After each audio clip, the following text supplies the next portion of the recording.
Hello. It is I, once again, the Bruce Wayne of Azure Lane, back at it again for another Azure Lane video. And I'm just going to give you the data mine today. So here are the ships. We get Unzen, Owari, Hatsuzuki, Notori, Asanagi. By the way, the chat frame looks pretty cool because it looks like it's themed for, well, it's clearly themed for Unzen with the butterfly, but I like it. However, something to take care of and keep in mind is here is the fleet tech bonuses for all these ships. And I have to say, Owari gives +2 firepower when she's at level 120, just like Key. So she is totally worth leveling up to plus or leveling up to 120. However, the most surprising thing for me for the fleet tech is that IJN Notori gives +1 EVA for light cruisers, which is that is once again the most important thing for a light cruiser to get from fleet tech. So I will level her up to 120 as fast as possible. Anyway, here are the gear drops. By the way, I have to say, unless you're a new player to the game, most of this stuff for veteran players is not going to be very useful. So I'll just get that out of the way and let you know that right now. But if you are a new player, getting the twin 100 millimeter for the gear lab for upgrading later to the UR gun, useful. Okay. Here's the event shop. Of course. Oh, and here's the milestone rewards right here, by the way. So apparently you get Asanagi from the milestone rewards. I will be doing these primarily for gold parts, but also for these awesome special general blueprints for the Series 6 PR, mainly because for some reason, my research with Kearsarge has gone just horrendously bad. Like, Marco Polo has been doing overtime to screw up my research. Dang. Yeah, I'm not going to have Kearsarge leveled up at this rate to dev level 30 for a while. Anyway, moving on. Ship priority. This is an opinion. Eh. And here's the information on the barrages. By the way, Hatsuzuki has a considerably powerful barrage, and keep that in mind for later, because I'm about to show you these ships, and here they are. And so, what are these ships special about doing? So we go to IJN Unzen, and you'll find immediately she does not have spectacular health, but she has pretty dang good EVA. So that's nice. She also has main gun mount +1 and 2 torpedoes together, and they're both very decently efficient. So her skill, like I would say right off the back, IJN Unzen seems like a blend between a gun cruiser and a torpedo cruiser. Her high EVA will keep her pretty survivable, but I don't think she would replace Azuma as a main tank now. Maybe a good off tank. Yeah, we discussed this in the Discord. Anyway, so here are her skills, by the way. +20 firepower, +20 torpedo, +20 EVA. And every 20 seconds fires a level 10 special barrage. Enemies hit by the barrage deal 10% less damage to Unzen. While this ship is afloat, if another fleet enters the battle, she can fire that barrage for the other fleet, which is pretty cool. And if the other fleet contains any heavy cruisers at the start of that battle, +7% heavy cruiser HE gun damage. So that's an interesting choice of cross fleet buff. And here we go to their second skill, +50% torpedo crit rate, +75% torpedo crit damage. And at the start of the battle, and whenever the ship's torpedoes finish reloading, generate a shield that can block 6 bullets and a self +5 speed increase for 8 seconds. That's interesting.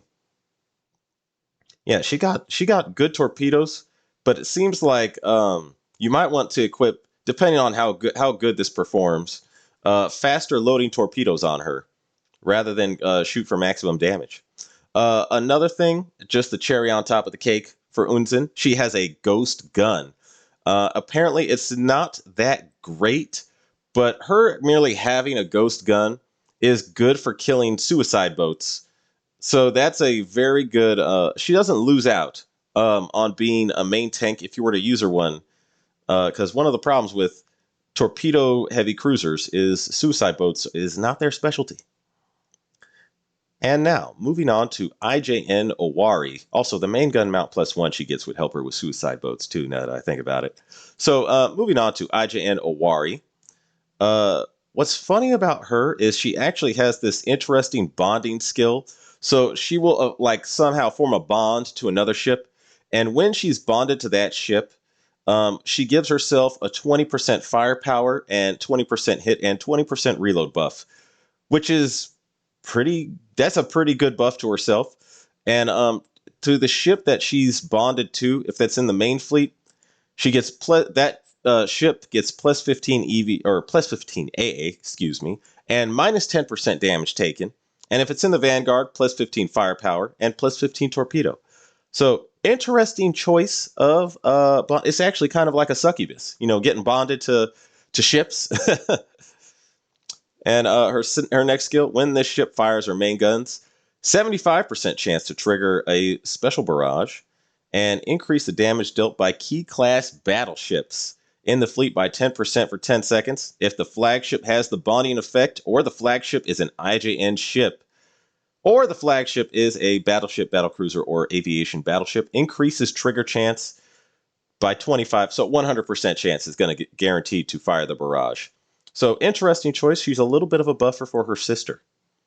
Fascinating. You go over here to IJN Hatsuzuki, who, in my opinion, is the true surprise of this event.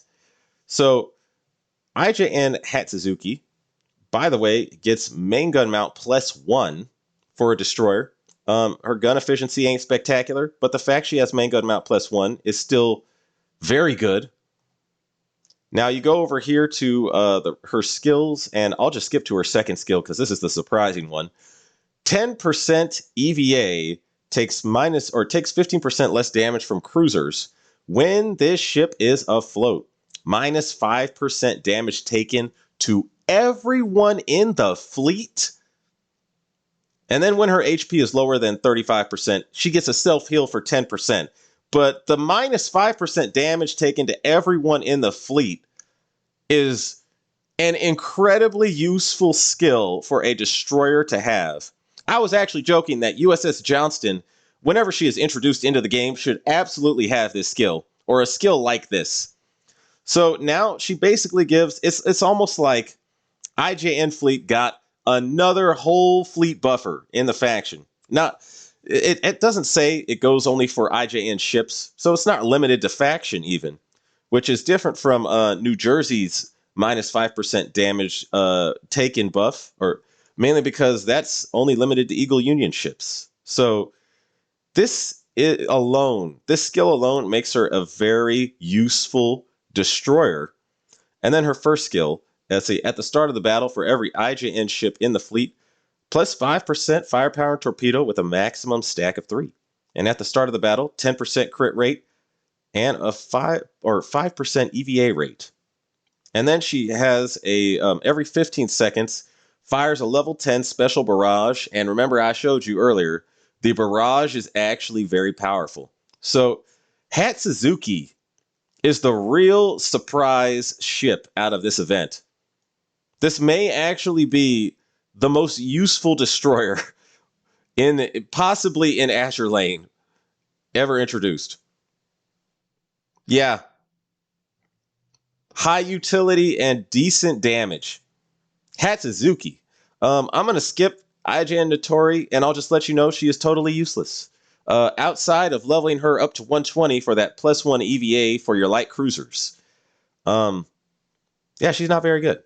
Anyway, I shall go on to Asanagi, and Asanagi has I'll just skip to her second skill because this one is also interesting.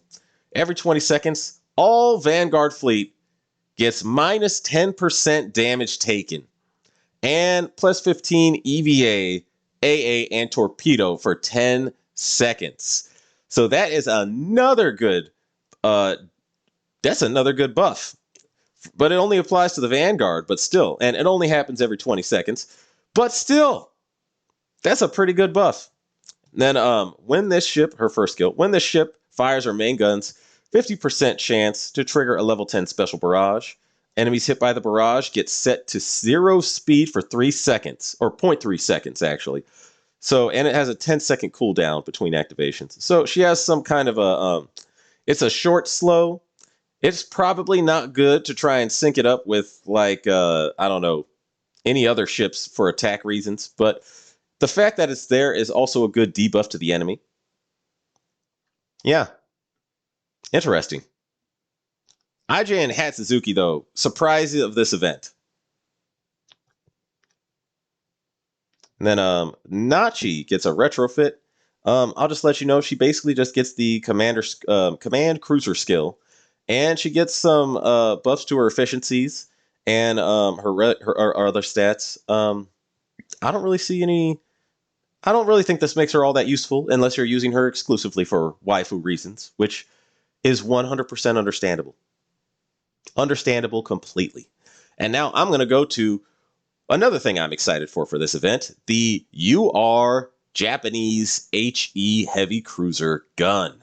Now, I compare it mainly to the German UR gun and the Drake UR gun. And what I have found is that it's not bad. It's definitely somewhat more in the category of being, I guess, a light armor focused gun for sure, but that's normal for a HE gun. What's fascinating about it is that it has a firing angle of 50, and so does the German gun, firing angle of 50, whereas the Drake gun, and the firing angle is how far wide in front of your ship the gun can reach a target. So the Drake gun only has 38 degrees, which is actually not very good. But both the German gun and the Japanese gun have 50 degrees, but the Japanese gun has the lowest spread out of all these guns because it has 18-degree spread.